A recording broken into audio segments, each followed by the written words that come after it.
भारतीय अर्थव्यवस्था संदर्भित समसामयिक घटनाक्रम में एक बार फिर से आप सभी का स्वागत है। देखिए, भारतीय अर्थव्यवस्था को लेकर हमने दो वीडियो ऑलरेडी यहाँ पर दे दिए हैं और इन दोनों वीडियो को आप लोग जरूर देख लीजिएगा। जिन लोगों ने देख लिया है, यहाँ पर आप भारतीय अर्थव्यवस्था संदर्भित अंतिम यहाँ पर कुछ विषय वस्तुओं को हम डिस्कस करेंगे। इसमें थोड़े से सब्जेक्ट और टॉपिक्स हमने ज्यादा लिए हैं और क्योंकि हमने जैसे कहा कि यहाँ पर इंडियन इकोनॉमी के रिलेटेड यहाँ पर काफी सारे क्वेश्चन एग्जाम में पूछे जाते रहे और कई अलग अलग घटनाक्रम को यहाँ पर आधार बनाया जाता है। कई अलग अलग तरीके से इंडियन इकोनॉमी के क्वेश्चन पूछे जाते हैं। इकोनॉमी के विभिन्न कह सकते हैं क्षेत्रों से संबंधित आपको क्वेश्चन होते हैं। इसलिए हमने सभी घटनाक्रम जो कि इंपॉर्टेंट हो सकते हैं एग्जाम के दृष्टिकोण से, उनको यहाँ पर हम डिस्कस करें। इसलिए वीडियोज होती हैं 2 से 3 बन रही हैं हर सब्जेक्ट की। लेकिन मुद्दा यह है कि हम करंट अफेयर्स के सभी इंपॉर्टेंट चीजें जो कि एग्जाम में पूछे जाने की संभावना ज्यादा है, उन्हें कवर करते चले। तो यहाँ पर देखिए, इंडियन इकोनॉमी यहाँ पर फिनिश हो रही है। इसके साथ साथ एक चीज और मैं आपको बता दूं, हम नेक्स्ट जो सब्जेक्ट लेकर आ रहे हैं वो है साइंस एंड टेक। दो इंपॉर्टेंट सब्जेक्ट। देखिए, साइंस एंड टेक का पोर्शन पिछले कुछ एग्जाम में लगातार बढ़ा है, तो इसलिए अगला जो सब्जेक्ट स्टार्ट होगा इंडियन इकोनॉमी के पश्चात, वो साइंस एंड टेक होगा, विज्ञान और प्रौद्योगिकी होगी। और उसके बाद एक और जो टॉपिक लगातार जिसके क्वेश्चन आपको एग्जाम में मिलते हैं और थोड़ा सा देखा जाए तो उसका आधार भी अच्छा है, आपको एक बड़ा सब्जेक्ट भी बन जाता है, जैसे हिस्ट्री है। तो हिस्ट्री से रिलेटेड तो नहीं, लेकिन हाँ, आर्ट एंड कल्चर से रिलेटेड आपको काफी सारे टॉपिक एग्जाम में यहाँ पर बन जाते हैं किसी न किसी कारण घटनाक्रम में रहने से।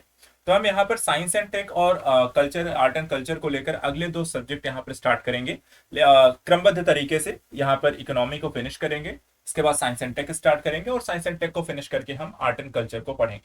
तो लेकिन सबसे पहले हम भारतीय अर्थव्यवस्था संदर्भित समसामयिक घटनाक्रम को यहाँ पर आज पढ़ने वाले हैं। तो आप लोग सभी मेरे साथ यहाँ पर जुड़े रहिएगा, वीडियो को पूरा जरूर देखिएगा। जो भी घटनाक्रम है वहां पर देखिए, पीडीएफ के थ्रू यहाँ पर आपको सारी चीजें पढ़ाई जा रही हैं। तो बस आपको कॉन्सेप्ट समझना है, करंट में चर्चा का विषय क्यों रहा, फैक्चुअल डेटा इसका क्या है, तो इन चीजों पर यहाँ पर ध्यान रखना है। साथ ही साथ मैं कुछ प्रश्न भी आपसे पूछता हूँ, तो आप उसका जवाब भी यहाँ पर कमेंट में दे सकते हैं। तो चलिए स्टार्ट करते हैं आज अपना टॉपिक। सबसे पहले देखिए, यहाँ पर एक एग्रीकल्चर रिलेटेड आपको काफी सारे क्वेश्चन आते हैं। तो आज हम यहाँ पर विभिन्न एग्रीकल्चर से कह सकते हैं, इकोनॉमी का जो कहते हैं सेक्टर ऑफ इकोनॉमी, जिस सब्जेक्ट को हम कहते हैं, जिसमें हम इंडस्ट्री, एग्रीकल्चर, सेवा सेक्टर, ठीक है, इनसे रिलेटेड यहाँ पे काफी सारे क्वेश्चंस को या उनसे रिलेटेड टॉपिक्स को हम यहाँ पर देखने वाले हैं। तो चलिए यहाँ पर देखते हैं। सबसे पहला देखिए टॉपिक है आपका कृषि संबंधी आदान और इनपुट्स या एग्रीकल्चर इनपुट्स हम इनको कहते हैं। इसमें आता है न्यूनतम समर्थन मूल्य, जो कि काफी हाईलाइटेड रहता है। आप इसका मतलब जानते होंगे, न्यूनतम समर्थन मूल्य का मतलब क्या होता है, लेकिन फिर भी यहाँ पर देखते हैं चर्चा का विषय क्यों है। क्योंकि आर्थिक मामलों की जो मंत्रिमंडलीय समिति है, जिसे हम CCEA के नाम से भी जानते हैं, ने 2023-24 में यहाँ पर रबी की फसलों के लिए न्यूनतम समर्थन मूल्य में यहाँ पर अपनी जो मंजूरी थी मूल्य में वृद्धि करने के संदर्भ में, वो यहाँ पे प्रदान कर दी है।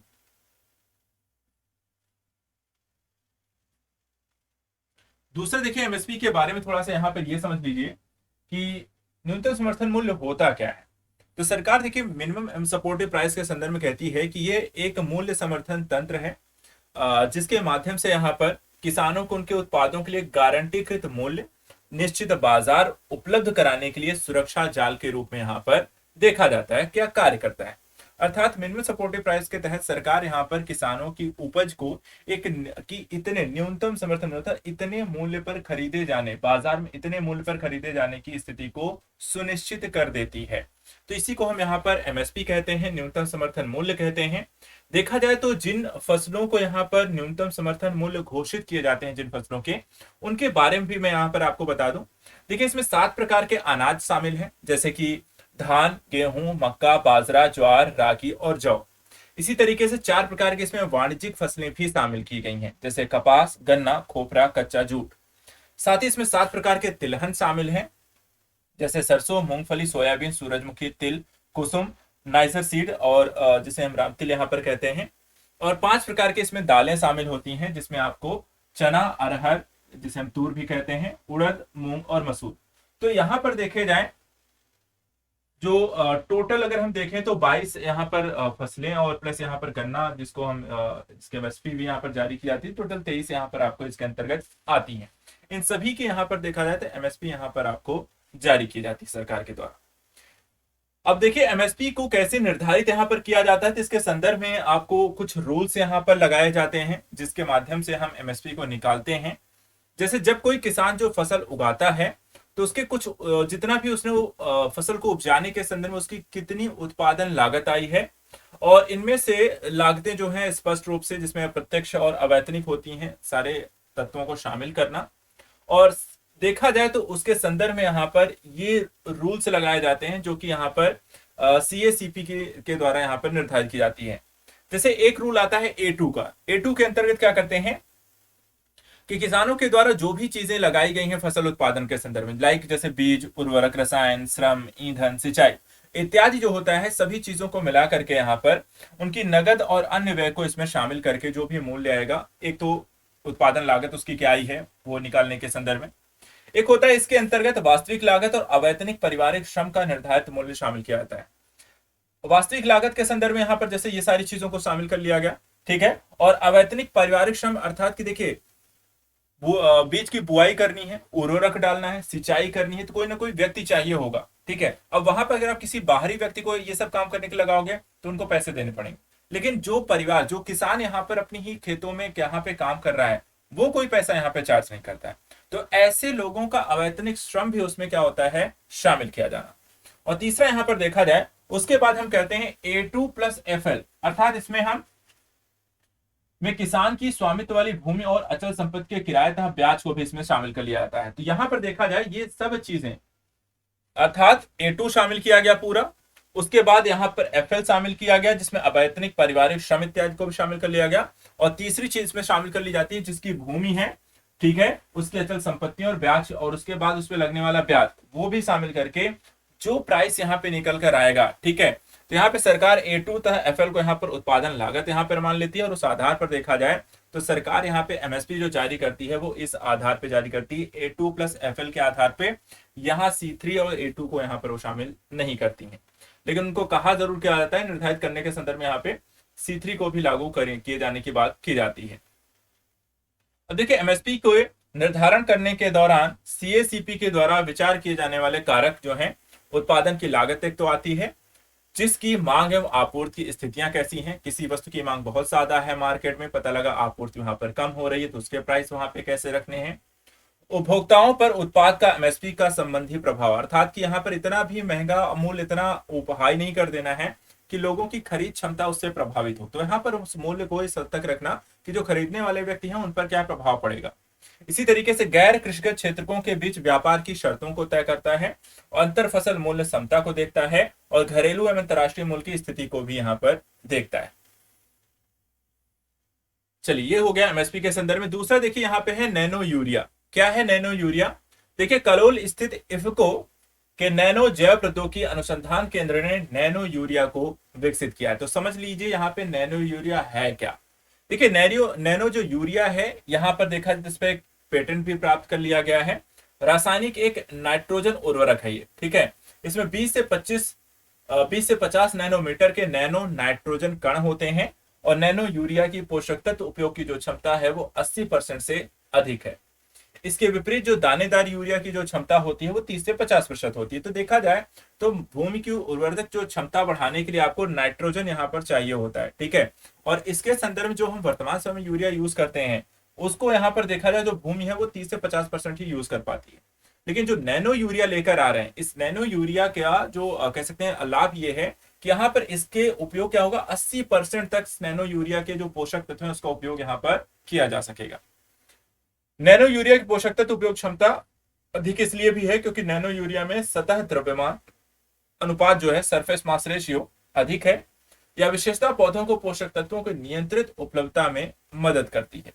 साथ ही फसल उत्पादकता को यहाँ पे 8% तक यहाँ पे बढ़ाता भी है।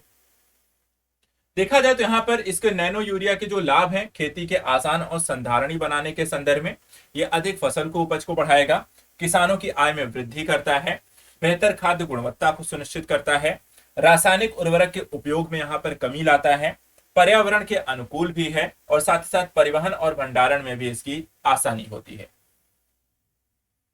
अगले यहाँ पे देखिए भारत में गन्ने के उत्पादन से संबंधित यहाँ पर घटनाक्रम, क्योंकि चर्चा का विषय हमेशा बना रहता है। कभी विवाद की स्थिति, कभी यहाँ पर उत्पाद को लेकर, कभी इसकी कमी को लेकर, किसी न किसी कारण से गन्ना एक ऐसा उत्पाद है जो काफी ज्यादा यहाँ पर चर्चा का विषय रहता ही रहता है।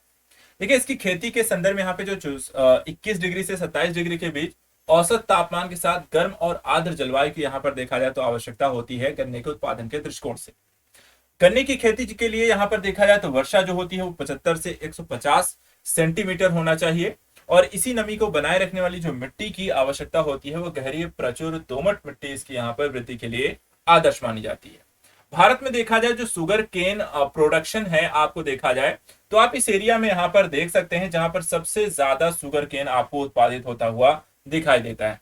इसमें देखिए गुजरात का एरिया है, यहां से आप देखिए तो आपको इसमें पंजाब है, हरियाणा है, यूपी का यहाँ पर एक बड़ा एरिया इसके अंतर्गत आता है, थोड़ा यहाँ पर एमपी का एरिया है, थोड़ा बिहार का इसमें एरिया आता है।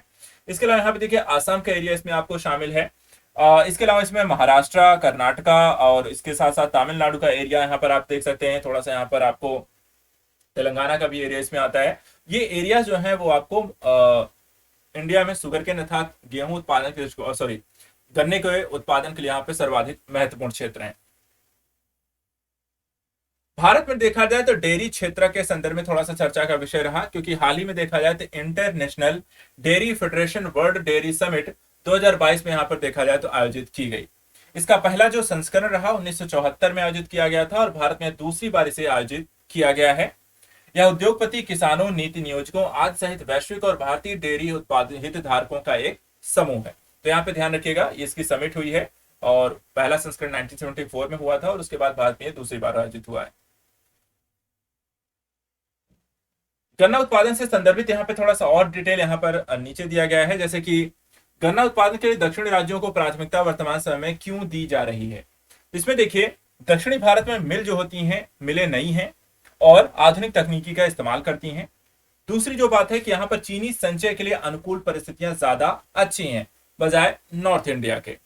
साथ ही यहाँ पर भारत के उत्तरी भागों की जलोढ़ मिट्टी की तुलना में क्षेत्र की काली मिट्टी जो होती है गन्ना उत्पादन के लिए अधिक उपजाऊ है।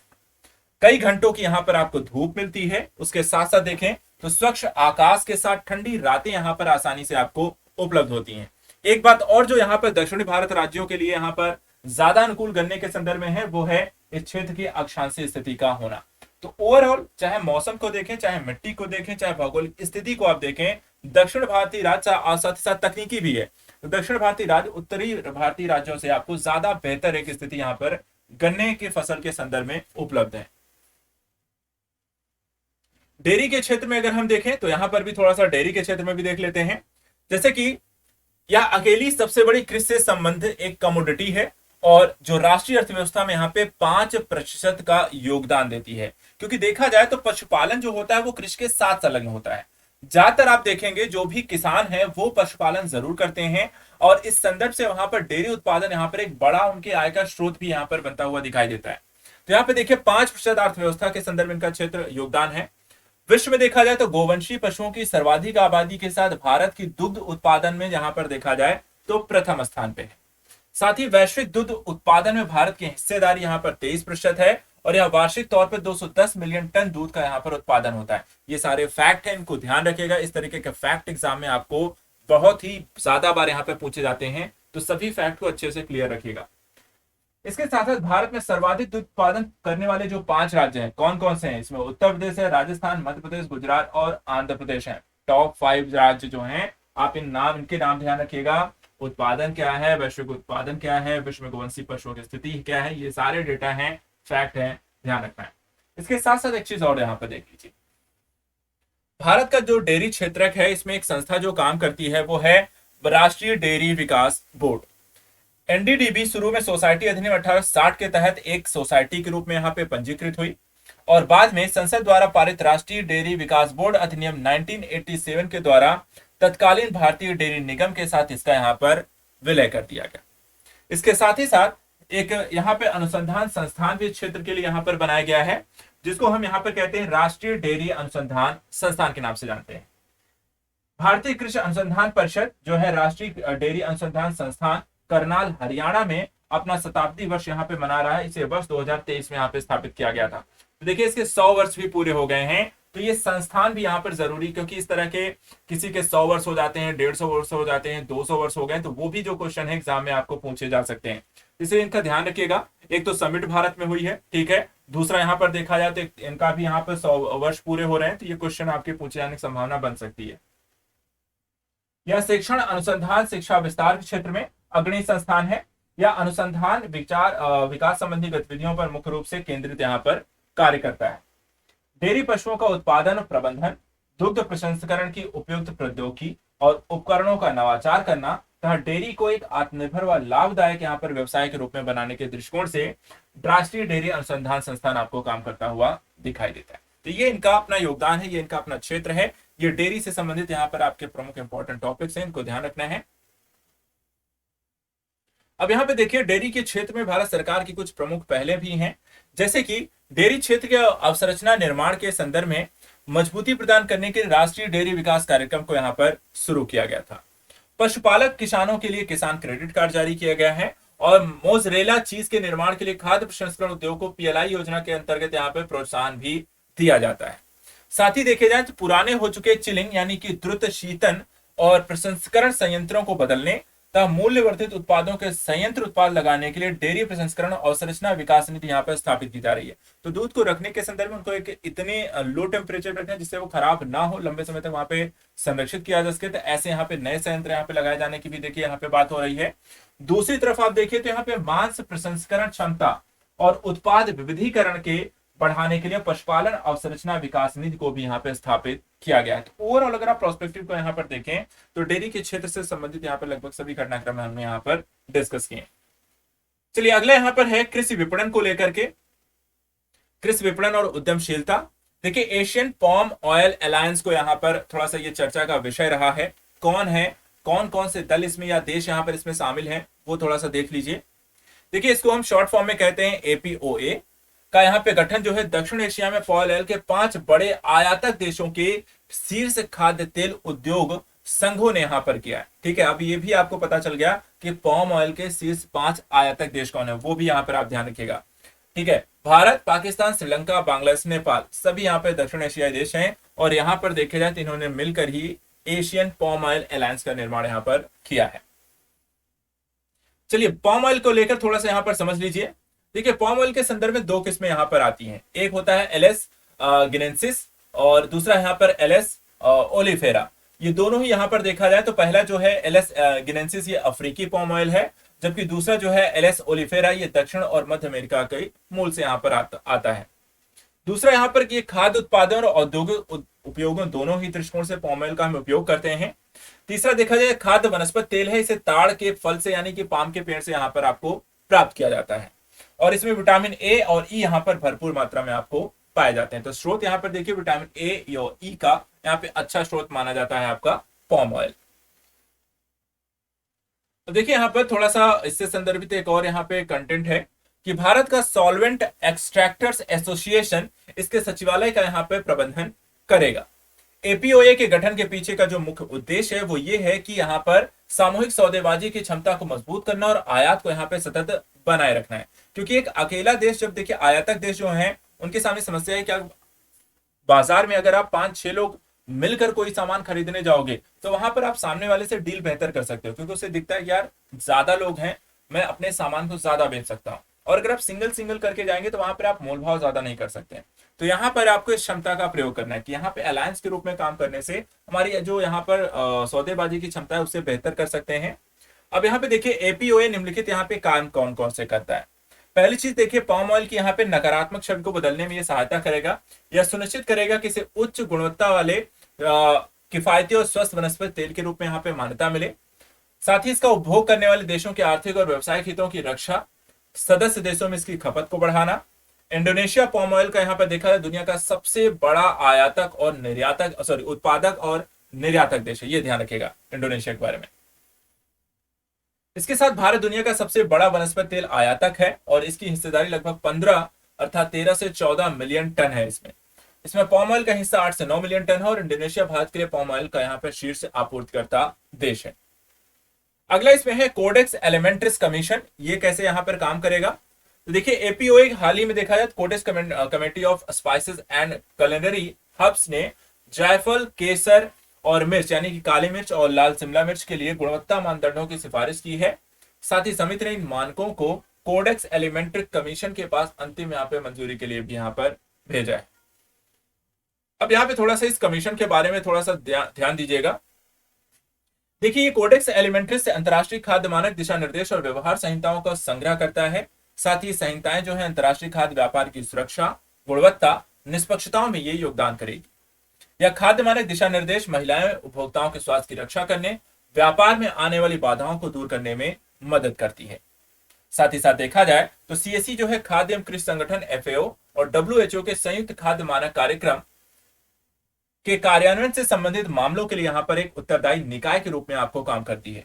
इस आयोग की जो सदस्यता है वो अंतरराष्ट्रीय खाद्य मानकों में रुचि रखने वाले एफएओ और डब्ल्यूएचओ के सभी सदस्यों और सहयोगी राष्ट्रों के लिए यहाँ पर खुली है और भारत देखा जाए तो इसका एक सदस्य है। आयोग का जो सत्र है वो प्रतिवर्ष यहाँ पर नियमित रूप से जिनेवा और रोम में बारी बारी से आयोजित किया जाता है। यह आयोग संयुक्त राष्ट्र की 6 आधिकारिक भाषाओं में यहाँ पर काम भी करता है, तो इसके बारे में यहाँ पर ध्यान रखना है। अगला यहाँ पे देखिए कृषि से संबंधित अवधारणाएं और कुछ जानकारियां हैं, वो भी यहाँ पर हम चलते हैं, उसको डिस्कस करते चलते हैं। पहला देखिए ऑर्फन फसलें क्या होती हैं। देखिए ऑर्फन फसलें का मतलब होता है ऐसी उपेक्षित और अल्प उपयोग वाली फसलें। ठीक है, ऑर्फन फसलें जो होती हैं उन्हें उपेक्षित और अल्प उपयोग वाली फसलें होती हैं। वे भोजन और औद्योगिक उपयोग के संपूर्ण स्पेक्ट्रम को यहाँ पर कवर करती हैं। जैसे कि यहाँ पर देखे जाएं तो अनाज, फल, मेवे, सब्जी, दलहन फसलें, जड़, कंद वाले फसलें, तिलहन, स्टार्च व चीनी, फाइबर, लेटेक्स, कई प्रकार के रंग, डाई इत्यादि इसके अंतर्गत आपको देखने को मिलेगा। इसी तरीके से दूसरा इसमें आता है एक ब्लू ट्रांसफॉर्मेशन रोड मैप, यहाँ पे चर्चा का विषय रहा। ये क्या है, तो संयुक्त राष्ट्र के खाद्य कृषि संगठन ने ब्लू ट्रांसफॉर्मेशन रोड मैप 2022 से 30 तक के संदर्भ में यहाँ पर जारी किया है। यह रोड मैप मत्स्य पालन समिति के संधारणीय मत्स्य पालन और जलीय कृषि में के लिए घोषणा पत्र 2021 के यहाँ पे अनुरूप बनाया गया है। एफएओ देखा जाए तो एक परिषद यहाँ पर देखा जाए तो सहायक संस्था है और इसकी स्थापना 1965 में की गई थी। यह एकमात्र वैश्विक अंतर सरकारी मंच है जहां एफएओ के सदस्य मत्स्य पालन, जलीय कृषि से संबंधित मुद्दों, चुनौतियों की समीक्षा करते हैं, उन पर विचार करने के लिए यहाँ पर बैठक किया करते हैं, तो इसको ध्यान रखिएगा। अगला देखिए यहाँ पे है कृतज्ञ 3.0। ये क्या है कृतज्ञ 3.0? यह फसल सुधार के लिए त्वरित प्रजनन को बढ़ावा देने हेतु राष्ट्रीय स्तर का एक हैकाथॉन है। इसका उद्देश्य भारत में फसल उत्पादन में देखा जाए तो एक समग्र साधारणता और लचीलापन यहाँ पर सुनिश्चित करना है। यह कार्यक्रम छात्रों, संकायों, उद्यमियों, नवप्रवर्तनों और अन्य लोगों को यहाँ पर देखा जाए तो फसल सुधार के संदर्भ नवाचार को बढ़ावा देने और इस दृष्टिकोण को अपनाने और प्रौद्योगिकियों का प्रयोग करने, उसको प्रदर्शित करने का एक अवसर यहाँ पे प्रदान करती है। इस तरह की पहल से देश में प्रौद्योगिकी का जो प्रयोग है वो हम ज्यादा से ज्यादा यहाँ पे कृषि के संदर्भ में कर सकते हैं, उसको अपनाया भी जा सकता है।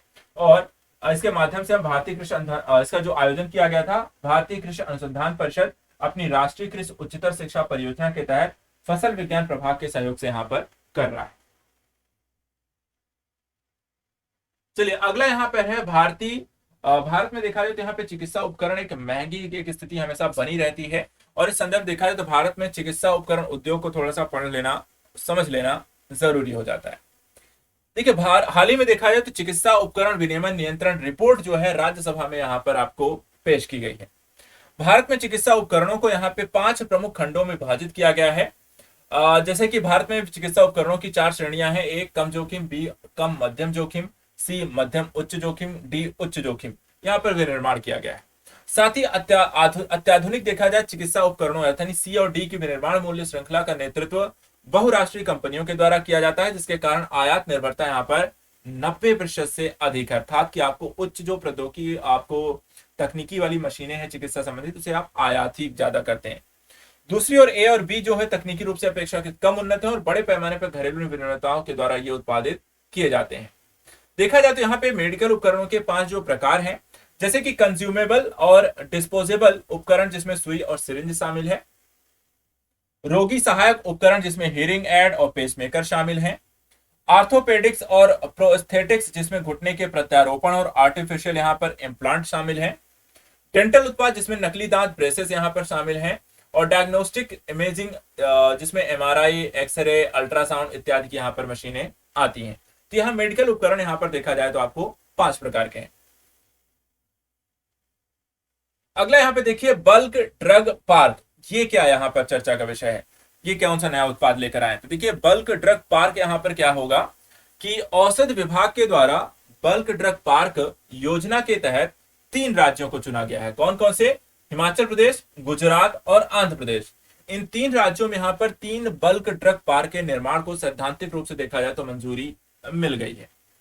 वर्ष 2020 में देखा जाए तो चीन एपीआई दुनिया का सबसे बड़ा विनिर्माता था और उसके बाद अमेरिका और भारत का यहाँ पर स्थान था। भारत तीसरा बड़ा औसत उद्योग मात्रा के हिसाब से भी है और इसके बावजूद कई भारतीय कंपनियां विशेष रूप से चीन से बल्क ड्रग के आयात पर निर्भर है। तो भारत देखा जाए तो इसी संदर्भ में भारत में यहाँ पे जो कच्चा माल है उसको उत्पादक के संदर्भ से यहाँ पर बनाने के लिए सक्रिय औसत सामग्री और दवा मध्यवर्ती के अन्य निर्माण के लिए सामान्य बुनियादी सुविधाओं को युक्त यहाँ पर निर्धारित भूखंड विकसित किए जाएंगे।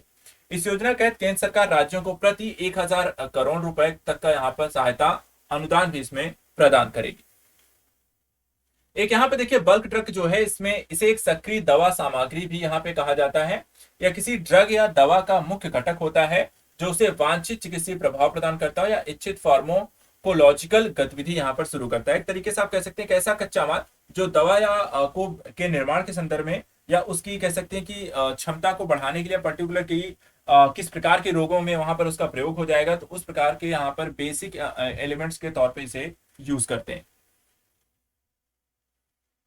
अगला इसमें देखिए राष्ट्रीय संधारणीय पर्यटन रणनीति, ये यहाँ पर पर्यटन मंत्रालय के द्वारा प्रस्तुत की गई है और इसका जो विजन है भारत को संधारणीय और उत्तरदायी पर्यटन के लिए पसंदीदा वैश्विक क्षेत्रों में से एक बनाना है।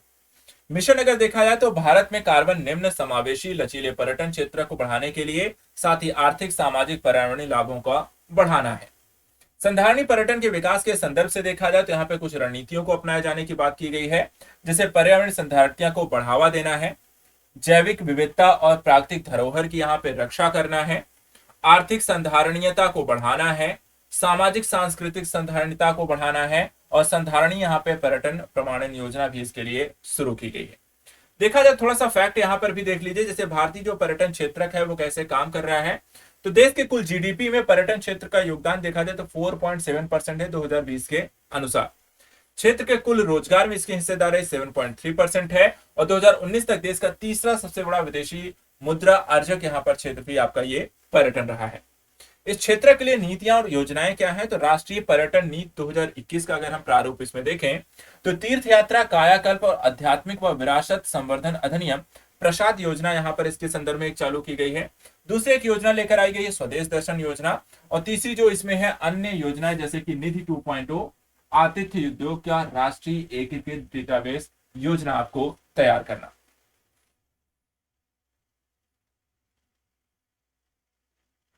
इसके अलावा कुछ घटनाक्रम है जैसे कि धर्मशाला घोषणा पत्र को राष्ट्रीय पर्यटन सम्मेलन के द्वारा यहाँ पे अपनाया गया और इसके तहत 2047 तक पर्यटन के क्षेत्र में विश्व में भारत को अग्रणी बनाने का यहाँ पे लक्ष्य निर्धारित किया गया है।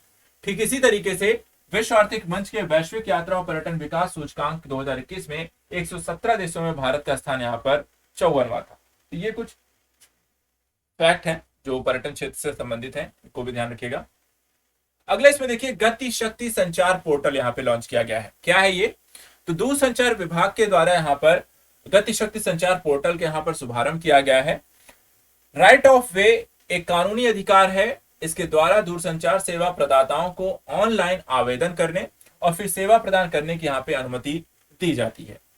इसके तहत दूरसंचार क्षेत्र के लाइसेंसधारी निजी संपत्ति के मालिकों के साथ समझौता कर सकते हैं और उन्हें टावर, पोल, ऑप्टिकल फाइबर जैसी दूरसंचार अवसंरचना स्थापित करने के लिए किसी भी सरकारी प्राधिकरण से अनुमति की यहाँ पर आवश्यकता नहीं होगी। तो यहाँ पर देखिए विभिन्न प्रकार के टावर लगाने के लिए सरकार की अनुमति यहाँ पर लेने की जरूरत नहीं होगी। आप जिसकी जमीन है, जिसका क्षेत्र है, आप वहां पर उसे कांटेक्ट करके आप वहां पर अपने स्तर पे कंपनी जो धारक है वो यहाँ पे लगा सकते हैं। यह केंद्र और राज्य संघ क्षेत्र की सरकारों, स्थानीय निकायों, सेवा प्रदाताओं सभी के हितधारकों के लिए यहाँ पे एक सहयोगी संस्था का तंत्र है, उसे मध्य प्रदेश राज्य इलेक्ट्रॉनिक विकास निगम के द्वारा यहाँ पर विकसित किया गया है। यह पोर्टल देश भर में डिजिटल संचार अवसंरचना को सुचारू तरीके से स्थापित करने में मदद भी करेगा। अगला इसमें है सॉफ्टवेयर एज ए सर्विस। ये क्या है, देखिए जाए तो हाल ही में कन्फेडरेशन ऑफ इंडियन इंडस्ट्री, जिसे हम CII के नाम से भी जानते हैं, और अर्नेस्ट एंड यंग EY ने इंडिया द नेक्स्ट ग्लोबल सास कैपिटल नामक यहाँ पर शीर्षक से एक रिपोर्ट यहाँ पे जारी की है। इस रिपोर्ट में भारतीय सास उद्योग की महत्वपूर्ण स्थिति और उसके द्वारा निर्मित व्यापक प्रभाव पर एक तरीके से प्रकाश डाला गया है।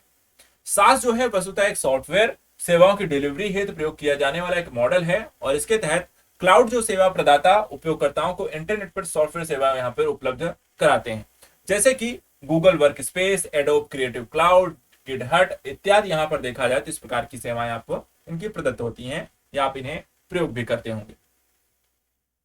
भारत में देखा जाए जो सास है, ये संयुक्त राज्य अमेरिका और चीन के बाद भारत विश्व का तीसरा सबसे बड़ा सास इकोसिस्टम वाला देश है, और यह संभावना भी व्यक्त की गई है भारत 2026 तक चीन को पीछे छोड़ दुनिया का दूसरा सबसे बड़ा सास इकोसिस्टम वाला देश भी बन सकता है। वर्तमान समय में भारत में 18 सास यूनिकॉर्न मौजूद हैं और यह 2018 में इनकी संख्या केवल 1 थी। तो यहाँ पर 1 से देखा जाए तो पिछले 2-3 सालों में, 5 सालों में आपको इनकी संख्या 18 पहुंच गई है। यहाँ पे देखिए जो सास का जो प्रयोग है, पारंपरिक सॉफ्टवेयर की तुलना में हम सास का जो प्रयोग करते हैं, इसके क्या क्या आपको लाभ दिखाई देते हैं। सबसे पहला समय प्रभावी है। समय प्रभावी कैसे है? क्योंकि ये विक्रेता रखरखाव, अपग्रेड, सपोर्ट, सुरक्षा प्रबंधन करता है। दूसरा देखा जाए तो डेटा की सुरक्षा भी प्रदान करता है, क्योंकि इसमें समस्त जो सूचना है वो क्लाउड में यहाँ पर सुरक्षित और भंडारित रहती है। तीसरा देखा जाए तो गति के साथ यहाँ पे काम करता है, यह एक ही समय में डेटा की बड़ी मात्रा को प्रबंधित करने में भी यहाँ पर आपको सक्षम है। इसके साथ साथ अगर हम देखें तो ये लागत प्रभावी है, अर्थात ये अग्रिम खरीद और बुनियादी ढांचे लाइक हार्डवेयर और सॉफ्टवेयर की लागत को यहाँ पे समाप्त कर देता है। चौथा जो काम करता है कि ऑन डिमांड यहाँ पे स्केलेबिलिटी यहाँ पे लेकर आता है, अर्थात इसे उपयोग करता है डेटा की मात्रा और कार्यक्षमता की आवश्यकताओं के अनुसार यहाँ पे अनुकूलित कर सकते हैं। और छठी जो चीज है, पहुंच यहाँ पे प्रदान करता है, इंटरनेट से जुड़े किसी भी उपकरण की सहायता से यह आसानी से हर तक सभी तक यहाँ पे पहुंच सकता है। ये सारी चीजें यहाँ पर साफ्स के संदर्भ में यहाँ पर लाभ के दृष्टिकोण से देखी जा रही। अगला देखिए इसमें आता है राष्ट्रीय लॉजिस्टिक नीति। ये यहाँ पर जारी की गई है। तो यहाँ पर थोड़ा सा लॉजिस्टिक के संदर्भ में समझेंगे क्या है ये लॉजिस्टिक, कैसे इसका उपयोग होता है, किस क्षेत्र से संदर्भित है। तो भारत ने देखा जाए प्रधानमंत्री के द्वारा राष्ट्रीय लॉजिस्टिक नीति का अनावरण किया गया, और इसका उद्देश्य है कि देश भर में वस्तुओं को बाधा रहित आवाजाही को बढ़ाना है। इसके अलावा घरेलू और वैश्विक बाजारों में भारतीय वस्तुओं की प्रतिस्पर्धात्मक क्षमता में सुधार लेकर आना है। साथ ही देखा जाए तो इसमें एमएलपी के यहाँ पे कुछ स्तंभ भी हैं, जैसे कि यह 4 स्तंभों पर आधारित है, जैसा कि आपको अभी एक इंफोग्राफिक हम देखेंगे उसमें दिखाया गया है। इस नीति में देखा जाए तो एक व्यापक लॉजिस्टिक कार्य योजना है, और इसके यहाँ पे 8 प्रमुख कार्य क्षेत्रों में ये कार्य करेगा, जैसे कि एकीकृत डिजिटल लॉजिस्टिक सिस्टम, यह एक एकीकृत लॉजिस्टिक इंटरफेस की प्रणाली के रूप में यहाँ पे काम करेगा। देखिए लॉजिस्टिक जो प्रक्रिया होती है वो कुछ ऐसे काम करती है, एक कच्चा माल है, आपूर्तिकर्ता के पास यहाँ पर पहुंचता है, आपूर्तिकर्ता यहाँ पर विनिर्माण को यहाँ पर प्रोवाइड कराता है, वहां से निर्मित होने के बाद फिर से वितरण के लिए भेजा जाता है, वितरण ग्राहक यहाँ पर आपको ग्राहकों के पास पहुंचाता है, और ग्राहक फिर यहाँ पर आपको उपभोक्ता तक यहाँ पर पहुंचते हैं जो उसका उपभोग करते हैं। इस तरीके से यहाँ पर इसका डिस्ट्रीब्यूशन लॉजिस्टिक जो लागत लॉजिस्टिक होता है उस तरीके से आपका काम करता है। पर्टिकुलर आपको जो उत्पाद है उसके कच्चे माल से लेकर के उसके उपभोक्ता तक पहुंचने की स्थिति को हम यहाँ पे लॉजिस्टिक क्षेत्र कहते हैं। यहाँ पे देखिए एनएलपी के यहाँ पे जो 4 स्तंभ आपको बताए गए हैं वो क्या क्या है। पहला है यूनिफाइड लॉजिस्टिक इंटरफेस। इसके तहत यूएलआईपी परिवहन क्षेत्र से संबंधित सभी डिजिटल सेवाओं को एक पोर्टल पर लाने के लिए यहाँ पर 3 स्तरीय संरचना है। यह निर्यातकों को लंबी और बोझिल प्रक्रियाओं से छुटकारा दिलाने में सहायक, क्योंकि किसी भी काम के संदर्भ में अगर बहुत लेंदी प्रोसेस हो तो वो समस्या होता है, लेकिन अगर आप उसे कम समय में और कम स्तरों पर किया जा सकता है तो वो आपके लिए ज्यादा बेहतर रहता है।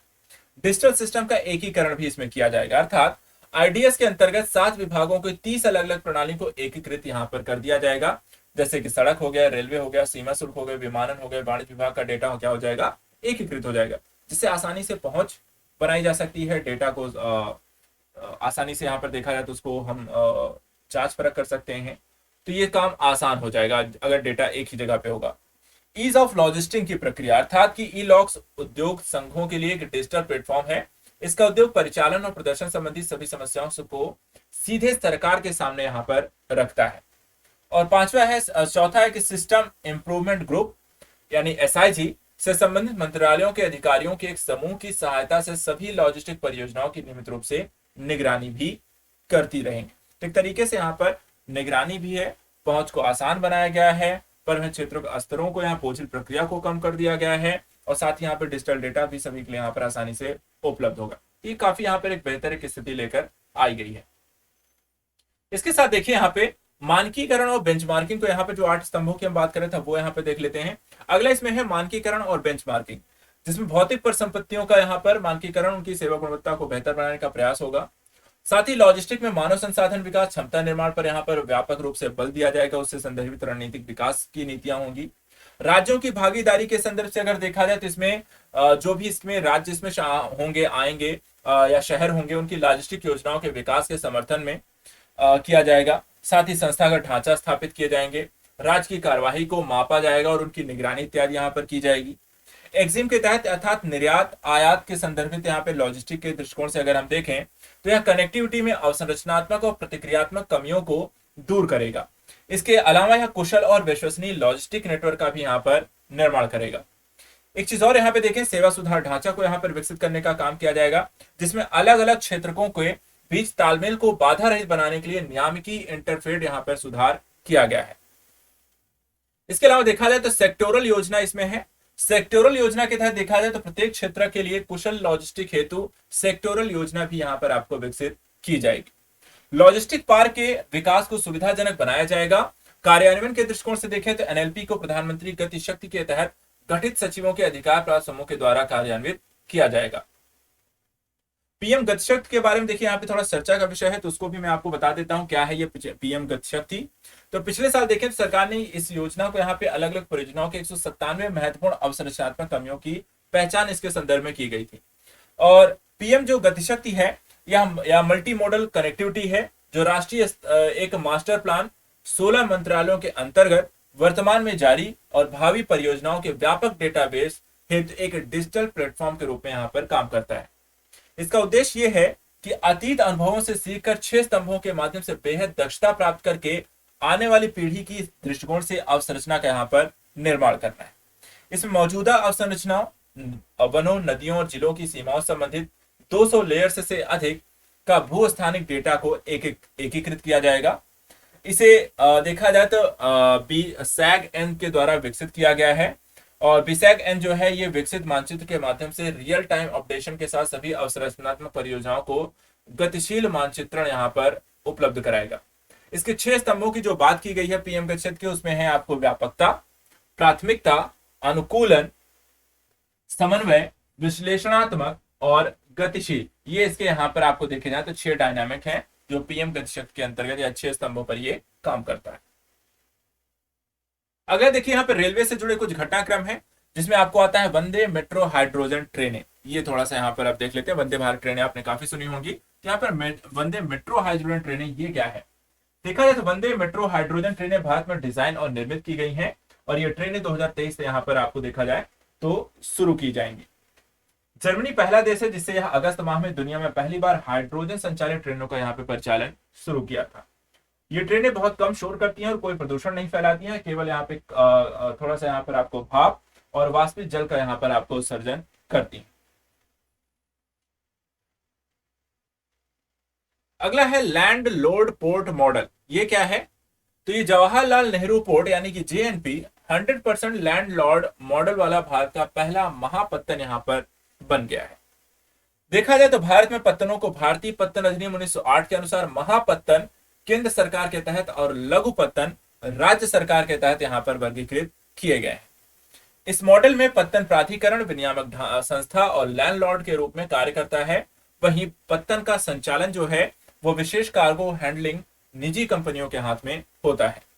इसका उद्देश्य निर्णय लेने की प्रक्रिया का विकेंद्रीकरण करना और महापत्तनों के संचालन में पेशेवर क्षमता को बढ़ाने के दृष्टिकोण से किया जाता है। अगला इसमें है ग्रीन एनर्जी ओपन एक्सेस नियमावली। ये यहाँ पर क्या है और ये क्या नियमावली में क्या क्या यहाँ पे प्रावधान है।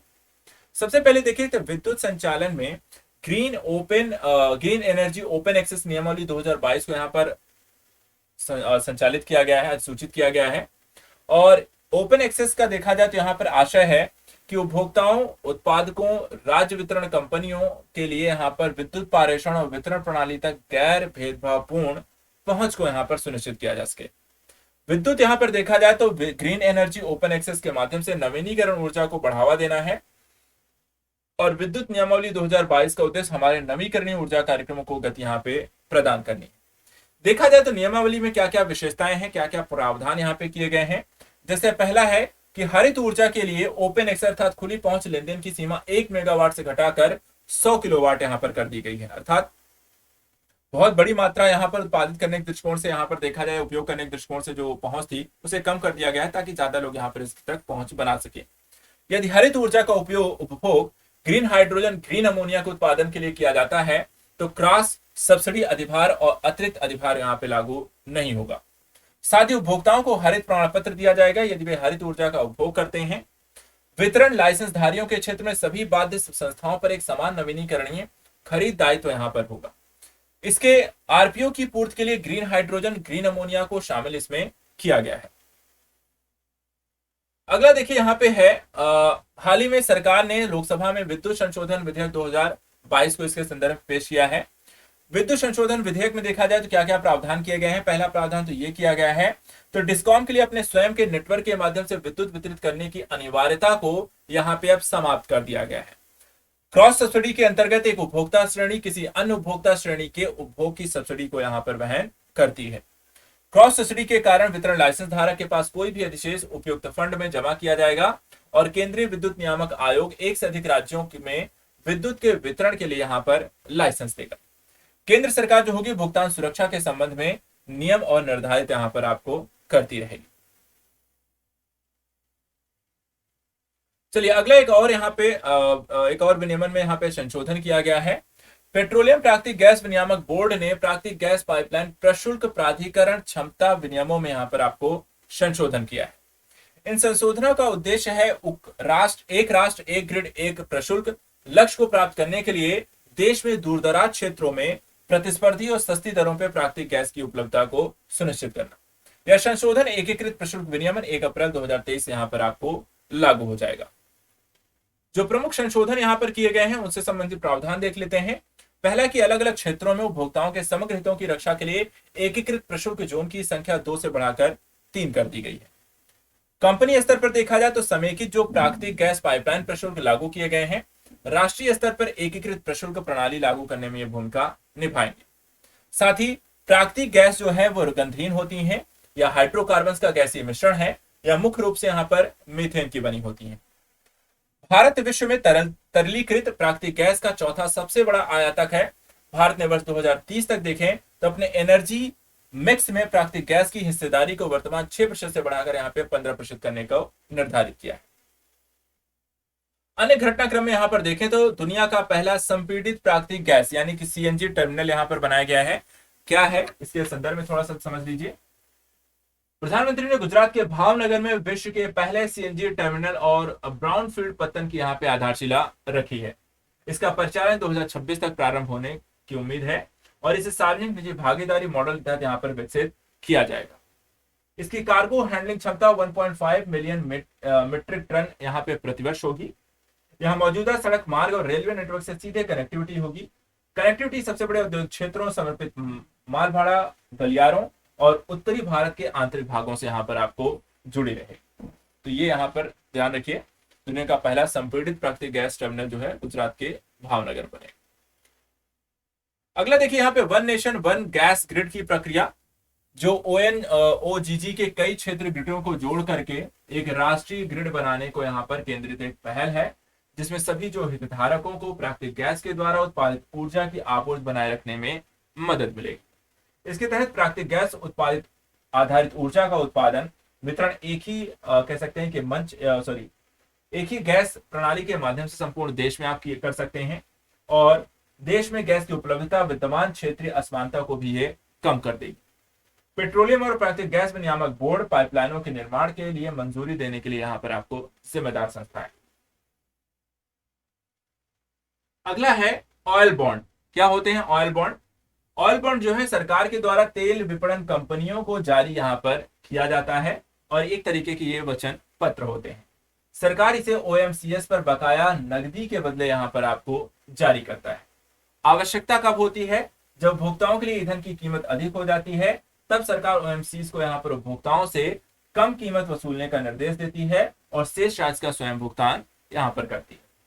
हालांकि यदि सरकार नगद भुगतान करती है तो उसे भुगतान करने हेतु यहाँ पर जो ये धन वचन एकत्र करने के लिए उपभोक्ताओं पर भी यहाँ पे कर लगाना होगा। इस तरीके से यहाँ पर आपको ये काम करता है। ध्यान रखिएगा, ऑयल बॉन्ड जो होता है ऑयल के भुगतान के संदर्भ में यहाँ पे सरकार के द्वारा इसे जारी किया जाता है। अगला है यहाँ पर एनर्जी पॉवर्टी। एनर्जी पॉवर्टी क्या है? एक और गरीबी का, ऊर्जा गरीबी यहाँ पर देखा जाए, ये क्या है? तो ऊर्जा निर्धनता को ईंधन निर्धनता के रूप में भी हम यहाँ पर जानते हैं, और इसे आमतौर पर दो तरीके से यहाँ पे परिभाषित किया जाता है। पहला कि ऊर्जा तक पहुंच यानी बिजली तक पहुंच का अभाव होना लोगों के पास, अर्थात जो लोग या जिनके घरों में बिजली नहीं है तो वो क्या है? एनर्जी पॉवर्टी उनके यहाँ है। दूसरा, ऊर्जा वहन करने की क्षमता, अर्थात अकुशल और प्रदूषणकारी ऊर्जा स्रोतों पर घरेलू निर्भरता, जैसे कि ठोस बायोमास को जलाना। तो इस तरीके के अगर आप मतलब खाना पकाने के संदर्भ से यहाँ पर चूल्हे गैस पे अगर आप खाना बना रहे हैं तो वो भी यहाँ पर देखा जाए तो समस्या है। तो ये दोनों ही चीजें अगर है, इन दोनों के आधार पर एनर्जी पॉवर्टी की एक स्थिति को परिभाषित किया जाता है, तो इसको ध्यान रखिएगा। अगला यहाँ पे देखिए पेट्रोलियम कोक या पेटकोक के बारे में है। क्या है पेट्रोलियम कोक या पेटकोक? भारत ने वर्ष 2022 की शुरुआत में वेनेजुएला से पेट्रोलियम कोक या पेटकोक को अपना पहला कार्गो यहां से वेनेजुएला से प्राप्त किया। पेट्रोलियम कोक देखिए तो कार्बन युक्त उत्पाद है और तेल शोधन प्रक्रिया से यहां पर आपको प्राप्त होता है। इसका ऊष्मीय मान कोयले की तुलना में अधिक होता है, लेकिन यह सल्फर डाइऑक्साइड और अन्य प्रदूषकों के अत्यधिक उत्सर्जन का यहाँ पर कारण बनता है। इसका उपयोग देखें तो सीमेंट, चूना भट्टी, गैसीकरण इकाइयों, औद्योगिक बॉयलरों आदि में यहाँ पर ईंधन के रूप में किया जाता है। साथ ही साथ विद्युत धातुकर्म उद्योगों, सिंथेटिक ग्रेफाइट, एल्यूमिनियम एनोड आदि के लिए भी यहाँ पर इलेक्ट्रोड में कार्बन स्रोतों के रूप में इसका उपयोग किया जाता है। सुप्रीम कोर्ट ने राष्ट्रीय राजधानी क्षेत्र एनसीआर में पेट्रोलियम कोक और पेटकोक उपयोग पर यहाँ पे प्रतिबंध लगाया हुआ है, क्योंकि ये प्रदूषणकारी होते हैं। अगला यहाँ पे एक योजना है, ठीक है, इसको भी देख लेते हैं। मानक राष्ट्रीय कार्य योजना, ये सुर्खियों में क्यों है? तो भारतीय मानक ब्यूरो, जिसे हम बीआईएस के नाम से भी जानते हैं, मानक राष्ट्रीय कार्य योजना 2022 का मसौदा यहाँ पे जारी किया है। और मानक प्रमाणीकरण से जो तात्पर्य है कि कोई उत्पाद या सेवा अपने डिजाइन और प्रोटोकॉल्स को निर्धारित गुणवत्ता की शर्तों को पूरा करता है या नहीं। मसौदा के जो प्रमुख बिंदु हैं, जैसे कि पहला, संयुक्त राष्ट्र विकास लक्ष्य 2023 योजना के और पेरिस समझौते पर भारत की प्रतिबद्धता के अनुरूप मानकों को विकसित करने एवं संशोधित करने पर विशेष ध्यान दिया जाएगा, ताकि अंतर्राष्ट्रीय मानकों के अनुरूप उत्पादों को तैयार करने। अर्धचालकों जैसे कि प्रौद्योगिकी है, आईटी है, सेवाओं, मेटावर्स, साइबर सुरक्षा जैसी सूचना एवं संचार प्रौद्योगिकी तकनीकों को बीआईएस प्रमाणीकरण के दायरे में लाने का प्रस्ताव किया गया है। भारत में अगर देखा जाए तो अलग अलग यहाँ पे प्रमाणन चिन्ह भी यहाँ पर जारी किए जाते हैं। जैसे कि एक होता है आईएसआई जो मार्क है, वो इसका उपयोग भारत में मानक औद्योगिक उत्पादों के लिए किया जाता है। यह कुछ उत्पादों जैसे कि इलेक्ट्रॉनिक्स के लिए अनिवार्य है, वहीं कुछ उत्पादों के लिए स्वैच्छिक यहाँ पर होता है और बीआईएस के द्वारा ये प्रमाणित किया जाता है। दूसरा आपने देखा होगा एक मार्क देखिए, ये कृषि उत्पादों के लिए होते हैं और ओम इसे कृषि एवं किसान कल्याण मंत्रालय का विपणन निरीक्षण निदेशालय से जारी करता है। तीसरा यहाँ पर आता है एफपीओ अर्थात फूड प्रोडक्ट ऑर्डर मार्क। ये भारत में बेचे जाने वाले सभी प्रसंस्कृत फल उत्पादों जैसे कि packaged food, beverage, fruit, jam आदि के लिए यहाँ पर अनिवार्य है। इसे खाद्य प्रसंस्करण उद्योग मंत्रालय यहाँ पर आपको जारी करता है। चौथा यहाँ पे देखिए बीआईएस हॉलमार्क है। यह सोने और चांदी जैसे बहुमूल्य धातुओं के आभूषणों के बिक्री के लिए हॉलमार्किंग प्रणाली है। यह धातु की शुद्धता को यहाँ पर आपको प्रमाणित करता है। यह सत्यापित करता है कि आभूषण बीआईएस द्वारा निर्धारित मानकों के अनुरूप है या नहीं। इसके अलावा गैर प्रदूषणकारी वाहनों के संदर्भ में एक मार्क जारी किया जाता है। यह भारत में बेचे जाने वाले सभी नए मोटर वाहनों पर अनिवार्य प्रमाणीकरण मार्क यहाँ पे लगाना अनिवार्य है। और जिसे हम यहाँ पर देखा जाए लास्ट इसमें आता है आपको एक एनओसी के संदर्भ से जारी किया जाता है। और भारतीय जैविक प्रमाणीकरण भी आपको जारी किया जाता है। यह भारत में निर्मित जैविक कृषि वाले खाद्य उत्पादों के लिए एक प्रमाणन चिन्ह है। इसे वाणिज्यिक और उद्योग मंत्रालय के कृषि और प्रसंस्कृत खाद्य उत्पाद निर्यात विकास प्राधिकरण के द्वारा मान्यता प्राप्त के परीक्षण केंद्र से जारी करते हैं। तो ओवरऑल आपको यहाँ पर भारत में जितने भी मानक यहाँ पर परीक्षण मानक हैं वो इसे आपने यहाँ पर देख लिया। तो आज हमने यहाँ पर इंडियन इकोनॉमी के करंट अफेयर्स के समसामयिक घटनाक्रम को यहाँ पर देख लिया है। इसके साथ साथ एक चीज और यहाँ पे ध्यान रखिएगा, बजट और इकोनॉमी सर्वे को पढ़ लीजिएगा। उसका वीडियो मैं ऑलरेडी आपको दे चुका हूँ, तो उसको वहां पर जरूर एक बार देख लीजिएगा। इसी आपको करंट अफेयर्स के प्लेलिस्ट में जाएंगे तो बजट और इकोनॉमी सर्वे वो दोनों भी आपको यहाँ पर पढ़ना है, क्योंकि वो भी करंट का इंपॉर्टेंट एस्पेक्ट है और वहां से भी आपको सीधे क्वेश्चन पूछे जाते हैं। तो ये 3 वीडियो को देखने के साथ साथ आपको एक बार अगर आपने देखा है तो अच्छी बात है, लेकिन एग्जाम से पहले एक बार उसका रिवीजन जरूर करना है। ध्यान रखिएगा बजट और इकोनॉमी सर्वे का। तो आज के लिए इतना ही। Thank you so much and good luck.